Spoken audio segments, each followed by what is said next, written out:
however good a constitution may be, if those who are implementing it are not good, the constitution will prove to be bad.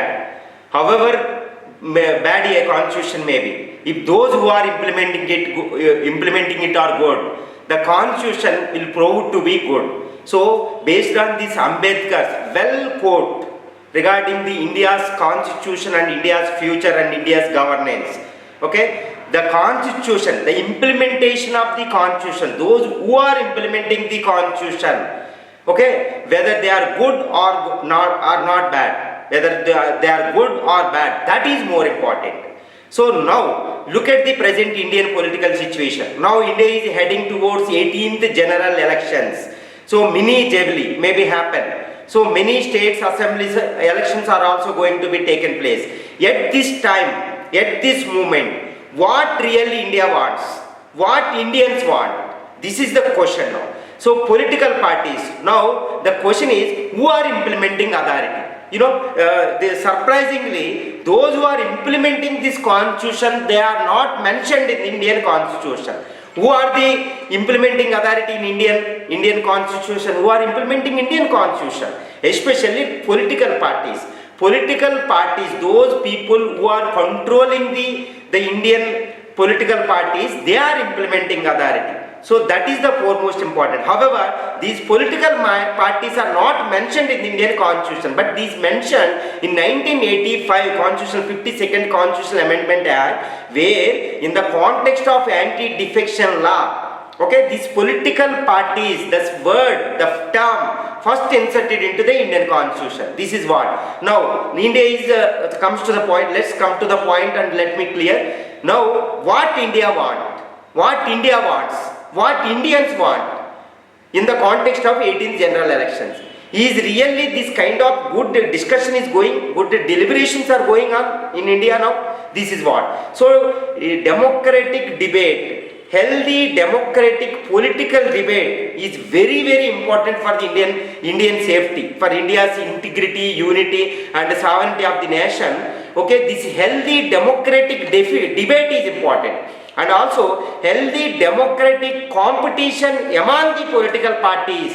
That is what healthy comparative politics is very important. But what is the present situation now? Now there is a lot of discussion, diversion, distractions, ambiguities, fears, favors, various things from the political direction. Now this common man, actually here India or Indians is nothing but common water. Common man more and more wiser than the political establishment in some context. For example, look at India's mandate. In the last 17 general elections, the total franchise, the percentage of franchise is 67%, unprecedented level. Okay, this is the very good. But what about remaining 33% of voters? Out of 90 crore of voters, 33% of around 33% not come to the polling booths. They didn't come to the polling booth. Why? They are unsatisfied. They are not satisfied with this comparative politics. They are not satisfied with the way of the politics or political gaming is happening. For example, look at the more criminals are there. According to this democratic reports, advanced democratic reports and various National Crime Record Bureau, etc., around most of the persons are criminal background in every political party.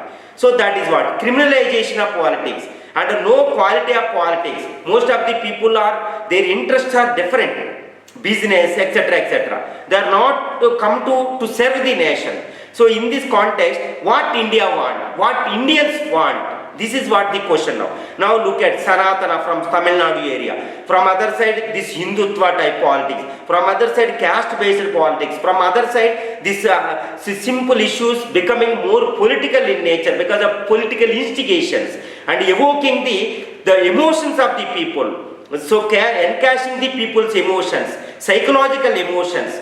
But this is the distractions. These are the fears, favors, ambiguities. So however, the Indian, they could not understand. Indians are Indians. They are in a position to catch the pulse of who are good. Okay, this is what important. Now India really wants the socio-economically they are different target. For example, economically, India is aspiring superpower. India wants to become superpower. Yes, by 2047, India definitely is going to become the third largest superpower economically, no doubt at all. But what are the conditions at the micro level? Now people want this micro level changes. That is what inequalities, rising unprecedented level inequalities are there. Now they want to gap the gulf between these inequalities. There are around 6 inequalities: rural, urban, caste wise, communal based, sectoral wise, regional, sub-regional, etc., etc. Now they want to reduce these gaps. That is what number one they want. Remaining other two, this poverty and unemployment, elevation of these two, or in other terms, this generation of employment, generation of huge employment to exploit or to harness our demographic dividend. The people want now. Another thing is, culturally India, they want the rising of India's stature in the community of the nations. Now India is rising, no doubt at all, because economical rise is nothing but it is rising. In fact, it is not rising, it is rejuvenating. India is rejuvenating. Now some political parties encashing, whoever there in the power at the Hastina level. So that is nothing to do with India will grow. This is nothing to do with those who are in the power. It will grow. So everybody contributed to this one. Every political party contributed. Congress contributed. The CPIMs contributed. And even this BJP contributed. Every political party contributed to India's rise. No doubt at all. Nehru contributed. This Vajpayee contributed. Everybody contributed. Jyoti Basu contributed. Namboodir Prasad from Kerala contributed. Dravidian parties from Tamil Nadu contributed. Everybody contributed. No doubt at all. But it is not the credit. It is never this credit goes to a single person. This is the credit of Indians. That is what important. Now in the context of the 18th general elections, people want socio-economic, political and cultural transformation rather than these diversions. So these political parties, these are very important they are backbone of the Indian constitutionalization. So unless they came to conclusion, came to consensus on various issues like uniform civil code, etc., etc., so they should not impose it on the countries. So it will not be the good for the nation. It is not augur well for the nation. In order to improve the India's unity, integrity, security, sovereignty and people's aspirations, to fulfill the people's aspirations and to take for example, India is an Amrit Kal. Next to 25 years is very important.